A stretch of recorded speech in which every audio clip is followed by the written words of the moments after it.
Hello दोस्तों, toppers course academy के YouTube channel में आपका स्वागत है। मैं तिलक शर्मा आज आपके सामने फिर से उपस्थित हूं द पप्पू बैच को लेकर। तो आज की क्लास में हम लोग एलसीएम एचसीएफ को लेकर जो भी आपके बेसिक पॉइंट्स आपके हैं और फॉर्मूलेज, उन सबको हम लोग आज की क्लास में डिस्कस करने वाले हैं। आज का लेक्चर काफ़ी इंपॉर्टेंट है आपके लिए, क्योंकि आपने एलसीएम और एचसीएफ के बेसिक्स सीखे थे लास्ट लेक्चर में। आज की क्लास में आप ये देखोगे कि उन बेसिक पॉइंट्स का यूज़ कैसे करना है और आपके जो फॉर्मूलेज होते हैं एलसीएम और एचसीएफ को लेकर, वो आपके कैसे अप्लाई होते हैं क्वेश्चंस के अंदर। तो आज की क्लास के बाद जो नेक्स्ट लेक्चर होगा उसमें हम लोग क्वेश्चंस की सीरीज भी करेंगे जो कि रिसेंटली आपका एसएससी के एग्जाम में पूछे गए हैं। तो आज की क्लास स्टार्ट करने से पहले हम लोग चलते हैं आज के मैसेज की तरफ। तो आज का मैसेज क्या है? स्टूडेंट्स की लाइफ में जो नेक्स्ट हिंड्रेंस होगा वो क्या है? आपका pressure cooker. Pressure cooker means हम लोग एक ऐसे प्रेशर कुकर के ऊपर बैठे हुए हैं जो कि आपका टाइम के साथ साथ क्या है, आपका और हीट करता जा रहा है। जैसे कि आप इस डायग्राम में देख सकते हो, प्रेशर कुकर एक बनाने की कोशिश की है। यहाँ पर प्रेशर कुकर के अंदर आपकी फैमिलीज है, रिलेटिव्स हैं, फ्रेंड्स हैं आपके, और आपका फेलियर। जब आप एग्जाम में फेल हो जाते हैं तो आपके अंदर कितना प्रेशर फील होता है।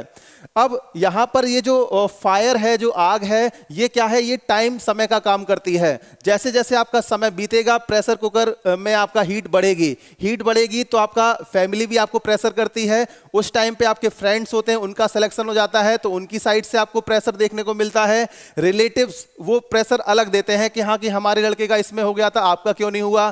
तो इसके साथ ही साथ आपको फेस करना पड़ता है फेलियर का भी प्रेशर। जब कभी हम फेल हो जाते हैं किसी एग्जाम में और नेक्स्ट एग्जाम के लिए हम जाते हैं तो वहां पर हमारे साथ में एक तो ये सारे प्रेशर तो रहते ही हैं, उसके साथ साथ हमारे ऊपर एक फेलियर का प्रेशर भी रहेगा। तो उस प्रेशर को फेस करते हुए हमें क्या है, आगे बढ़ना है। अब क्वेश्चन ये उठता है स्टूडेंट्स का कि इस प्रेशर्स को डील कैसे किया जाए, कैसे इस प्रेशर को हैंडल किया जाए।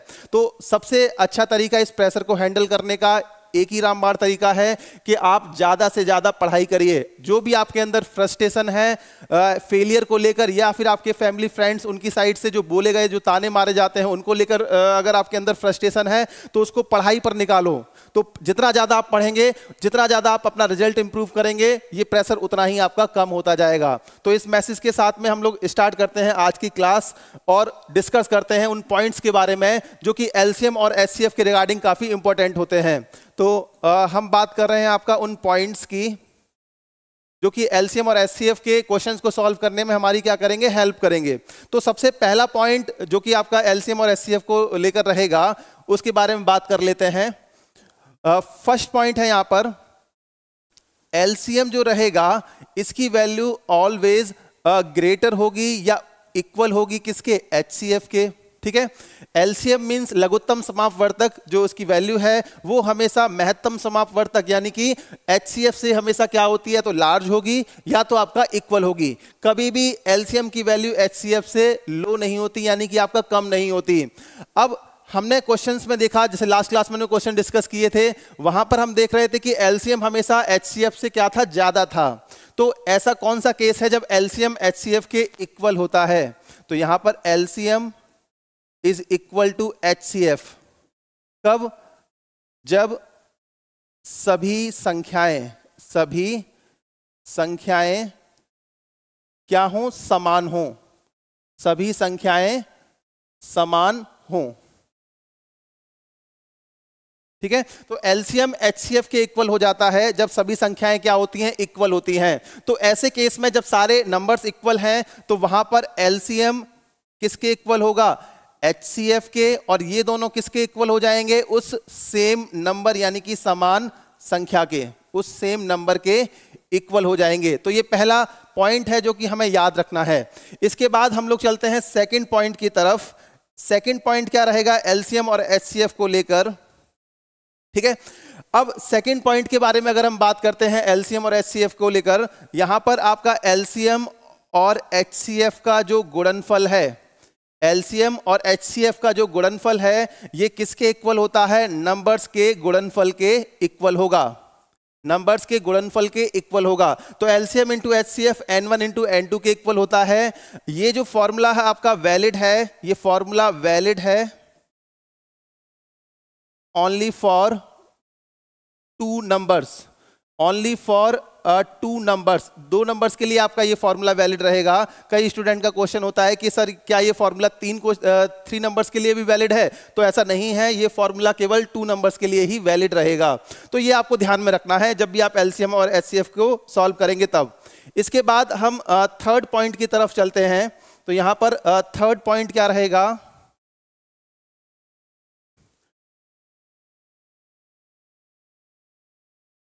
सभी अभाज्य संख्याओं, अभाज्य संख्याओं का एचसीएफ हमेशा क्या होता है? एक होता है, 1 होगा अगर सभी संख्याएं आपकी अभाज्य हैं। ठीक है, इसी के साथ साथ अगर हम एलसीएम की बात करते हैं, सभी अभाज्य संख्याओं का जो एलसीएम रहेगा वो आपका किसके? अभाज्य संख्याओं के गुणनफल के इक्वल होगा। अभाज्य संख्याओं के गुणनफल के बराबर होता है। तो ये आपको थर्ड पॉइंट है जो कि याद रखना है। सभी अभाज्य संख्याएं अगर आपकी डिफरेंट प्राइम नंबर्स हैं तो उनके केस में जो एलसीएम होगा वो आपका प्राइम नंबर्स के क्या होगा? गुणनफल के इक्वल होगा, और एचसीएफ हमेशा क्या होगा? 1 होगा। तो ये आपको यहां पे क्लियर हो जाना चाहिए कि एलसीएम जो रहेगा अभाज्य संख्याओं का वो उनके गुणनफल के इक्वल है, और एचसीएफ हमेशा क्या होता है? 1 होगा। ठीक है, तो इसके बाद हम इसके फोर्थ पॉइंट की तरफ चलते हैं। तो नेक्स्ट आपका जो पॉइंट है इसमें फोर्थ नंबर का पॉइंट क्या रहेगा आपका? एलसीएम सदैव एचसीएफ से डिविजिबल यानी कि विभाजित होता है। LCM is always divisible by HCF, यानी कि LCM होगा वो हमेशा HCF से डिविजिबल हो जाता है। ऐसे कई सारे क्वेश्चन एग्जाम में पूछे गए हैं जिनमें आपको दे दिया जाता है कि इन नंबर्स का LCM या HCF आपका ये नंबर है तो इसका HCF क्या हो सकता है या LCM क्या हो सकता है। तो वहां पर आपको ऐसा ऑप्शन सेलेक्ट करना होता है जो कि उस नंबर से कंप्लीटली डिविजिबल हो। तो ये फोर्थ नंबर का पॉइंट है जो आपको ध्यान रखना है कि एलसीएम हमेशा क्या होगा? एचसीएफ से डिविजिबल होगा। इसके बाद ये तो आपके पॉइंट्स हो गए जो कि आपका इंपॉर्टेंट पॉइंट आपके जो एग्जाम में यूजफुल रहेंगे। अब कुछ बेसिक आपके रूल्स हैं, rules for LCM and HCF. ठीक है, एलसीएम और एचसीएफ को लेकर कुछ रूल्स हैं, उनको हम लोग डिस्कस करेंगे आज की क्लास में। उन रूल्स पर डायरेक्ट आपके क्वेश्चंस पूछे जाते हैं। आपको अभी एग्जांपल में भी ये चीज कराई जाएंगी जब आपका क्वेश्चंस की हम लोग सीरीज करेंगे। तो सबसे पहले आपका हम लोग चलते हैं किसकी तरफ? रूल नंबर 1 की तरफ। सारे देखो रूल एक दूसरे से रिलेटेड हैं, इसीलिए बहुत ध्यान से इनको सुनना है। सबसे पहले रूल नंबर फर्स्ट क्या रहेगा एलसीएम और एचसीएफ को लेकर? जैसे आपका अगर लैंग्वेज क्वेश्चन की इस तरह से गिवन है, यदि ए बी ऐसे लिख लेते हैं, वह छोटी से छोटी संख्या, वह छोटी से छोटी संख्या जो कि ए बी तथा सी से पूर्णतः विभाजित हो।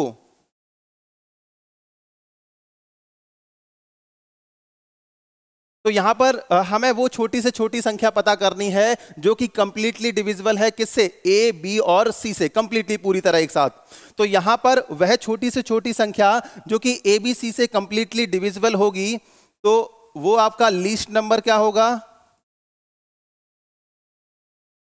एलसीएम होगा किसका? ए, बी और सी का। तो वो छोटी से छोटी संख्या जो कि ए, बी, सी से आपका डिविजिबल हो तो वो नंबर हमारा क्या होगा? लीस्ट नंबर, यानी कि छोटी से छोटी संख्या क्या होगी? ए, बी, सी का एलसीएम। ठीक है, अब यहां पर वो छोटी से छोटी संख्या पूछी गई है तो आपका आंसर एलसीएम हो जाएगा ए, बी, सी का। इस एलसीएम के जितने भी मल्टीपल होंगे वो सारे नंबर क्या होंगे, एबीसी से कंप्लीटली डिविजिबल होंगे। लेकिन हमें छोटी से छोटी संख्या पता करनी थी, इसीलिए हमने एलसीएम की फॉर्म में इसका आंसर पता किया। तो ये आपका रूल नंबर फर्स्ट है। इसके बाद चलते हैं रूल नंबर सेकंड की तरफ। आगे हेडिंग है रूल नंबर 2। रूल नंबर 2 क्या रहेगा, वह छोटी से छोटी संख्या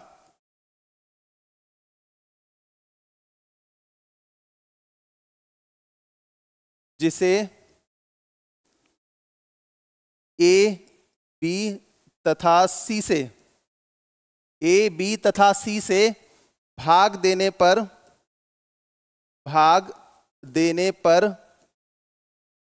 शेषफल क्रमशः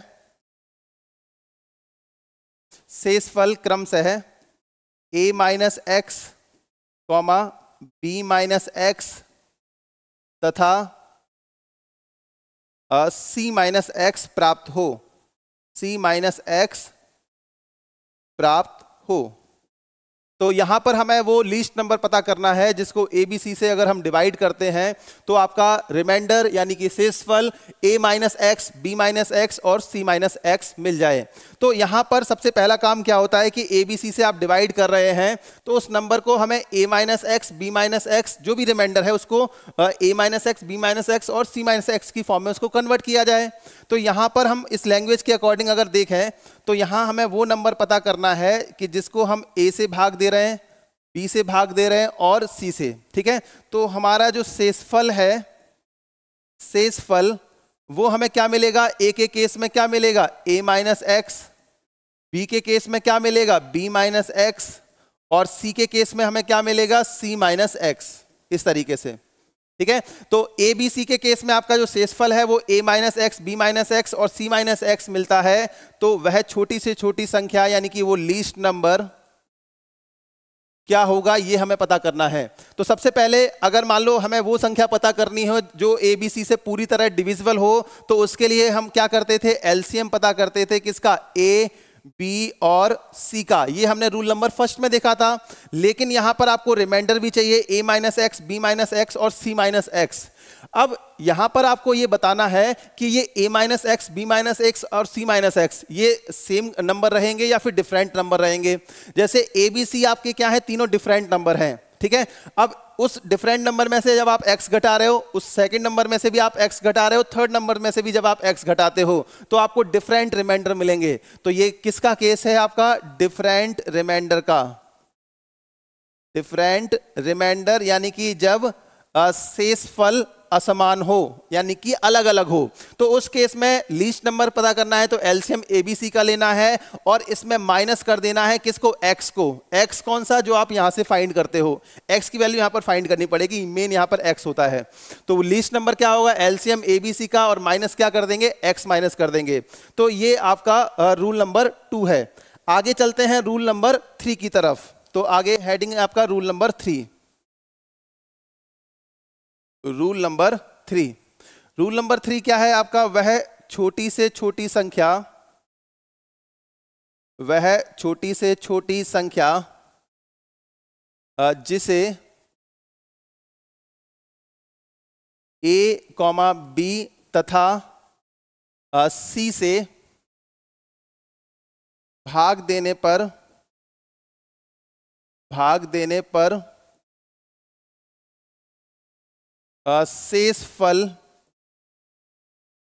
सदैव यानी कि हमेशा शेषफल आपको क्या मिलेगा, x प्राप्त हो। तो यहां पर आपको वो लीस्ट नंबर पता करना है। जैसे ए बी सी से अगर हम भाग देते हैं तो हर केस में आपको शेषफल सेम मिलेगा, यानी कि ये सेम रिमाइंडर का केस है। अब इस केस में जब हम बात करते हैं किसकी, जब ए बी सी से हम भाग दे रहे हैं ए बी सी से, तो ए के केस में, बी के केस में और सी के केस में आपको शेषफल हमेशा क्या मिलेगा, x। तो यहां पर इन तीनों केस में आपको सेम रिमाइंडर मिलता है। तो ये किसका केस है, सेम रिमाइंडर का। इससे पहले वाला केस क्या था, डिफरेंट रिमाइंडर का केस था। ठीक है, तो यहाँ पर शेषफल आपको सेम मिल रहा है, यहाँ पर x की वैल्यू आपको गिवन होगी, ये आपको फाइंड नहीं करनी होती है, ठीक है। इससे पिछले वाले में हमें x की वैल्यू फाइंड करनी थी पहले, उसके बाद हम आंसर पे पहुंचते थे। तो यहाँ पर वो लीस्ट नंबर जो कि ABC से डिवाइड करने पर जिसको हमें जो रिमाइंडर है वो क्या मिल रहा है, x। तो वो लीस्ट नंबर सबसे पहले हम एलसीएम पता करेंगे किसका, ABC का। ABC का अगर हम एलसीएम पता करते हैं तो हमें वो नंबर पता लग जाता है जो A, B और C से कंप्लीटली डिविजिबल हो। लेकिन हमें रिमाइंडर चाहिए, तो सेम रिमाइंडर के केस में यहाँ पर प्लस का साइन आ जाएगा, प्लस का x। तो यहाँ पर जो आंसर आएगा वो लीस्ट नंबर का वो क्या आ जाएगा, +x। तो इससे पिछले वाले रूल में और इस वाले रूल में आपको ध्यान कैसे रखना है, अगर डिफरेंट रिमाइंडर का केस है यानी कि शेषफल अलग अलग हैं, तो यहां पर आपको x को माइनस करना होता है, एलसीएम ABC का लेकर x को माइनस करना है। लेकिन अगर सेम रिमाइंडर का केस है तो उस केस में आपको x को क्या करना है, ऐड कर देना है। तो ये तरीका होता है इसको ध्यान रखने का। इसके बाद चलते हैं रूल नंबर 4 की तरफ। नेक्स्ट आपका रूल नंबर 4 है, इसमें रूल नंबर 4 के आपके 2 सब पार्ट हैं, इसको हम 2 सब पार्ट में आपका डिस्कस करेंगे। सबसे पहले इसमें फर्स्ट सब पार्ट में आपको क्या लैंग्वेज गिवन होगी, वह छोटी से छोटी संख्या जिसमें x जोड़ देने पर, वह a, b तथा c से पूर्णतः विभाजित हो जाए। तो यहां पर वो छोटी से छोटी संख्या हमें पता करनी है जिसमें x जोड़ देने पर वो किससे डिविजिबल हो जा रही है, a, b और c से। अब इसके सेकंड सब पार्ट में आपको जोड़ने की जगह क्या करना है, घटाना है। तो यहां पर वह छोटी से छोटी संख्या आपको पता करनी है, वह छोटी से छोटी संख्या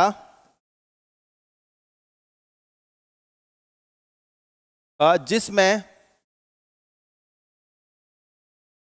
x घटा देने पर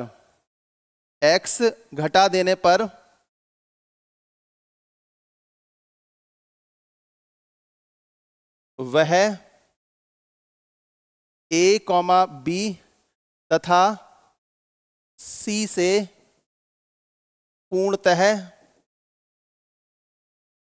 विभाजित हो जाए। तो ये 4th वाले रूल का सेकंड सब केस है। यहां पर जोड़ना है, x ऐड करने पर वो नंबर क्या होगा, डिविजिबल हो जाएगा किससे, a, b और c से। सेकंड वाले केस में आपको क्या करना है, इसमें x घटाना है, x माइनस करने पर वो डिवाइड होना चाहिए किससे, a, b, c से। तो इन दोनों के लिए हमें यहां पर लीस्ट नंबर पता करना है। तो लीस्ट नंबर जब भी हम पता करेंगे तो यहां पर भी हमें एलसीएम पता करना होता है a, b और c का, ठीक है। अब यहां पर आपको ध्यान कैसे रखना है कि जब भी वो जोड़ने की बात करेगा, नंबर ऐड करने की बात करेगा, तो वहां पर आपको क्या करना है, x को माइनस कर देना है। वो जो बोलेगा उसका उल्टा करना है, जहां जोड़ने की बात करेगा वहां माइनस कर देना है, और जहां पर आपको घटाने की बात करेगा वहां पर आपको क्या कर देना है, x को ऐड कर देना है। तो वो लीस्ट नंबर क्या आ जाएगा, एलसीएम किसका, ABC का, एलसीएम ABC का, और इसमें प्लस कर देना है किसको, x को, ठीक है। तो ये ध्यान रखने का तरीका है, जब भी वो ऐड करने की बात करेगा तो आपको सब्ट्रैक्ट करना है, और जब सब्ट्रैक्ट करने की बात करेगा तो आपको ऐड करना है। ये 2 फॉर्मूले आपके रूल नंबर 1 और रूल नंबर 2 के ही सिमिलर हैं। तो यहां पर इसको ध्यान रखना बड़ा ही आसान रहता है। क्यों, क्योंकि ये आपके रूल नंबर 1 की तरह फॉर्मूला है और ये आपका रूल नंबर 2 की तरह का फॉर्मूला है। तो इनको हम ध्यान रखेंगे जब भी हम एलसीएम एचसीएफ के क्वेश्चन अटेम्प्ट करते हैं। तो एलसीएम को लेकर जो आपके बेसिक रूल हैं, ये 4 बेसिक रूल हैं जिन पर क्वेश्चंस आपके पूछे जाते हैं, और बड़े आसानी से आप इनका आंसर फाइंड आउट कर पाएंगे। तो आज की क्लास में हम लोग इन रूल्स के साथ में यहाँ पर कंप्लीट करते हैं। इसकी नेक्स्ट क्लास में हम लोग एचसीएफ को लेकर भी रूल देखेंगे और उस क्वेश्चन सीरीज को डिस्कस करेंगे जो कि आपका अभी 2023 और 24 के एसएससी वाले एग्जाम जो हो चुके हैं उनमें पूछी गई हैं। तो आज की क्लास में यहीं तक के लिए हम लोग कंप्लीट करते हैं। अगर आपको लेक्चर पसंद आया हो तो उसको लाइक जरूर करिए और अपने फ्रेंड्स तक पहुंचाइए, क्योंकि ये सीखने का सबसे बेसिक मेथड है, जहां यहां आपको ये बताया जाएगा कि आपको सीखना कैसे, कंपटीशन को फेस कैसे करना है। चलिए आज की क्लास यहां पर कंप्लीट करते हैं। Thank you so much.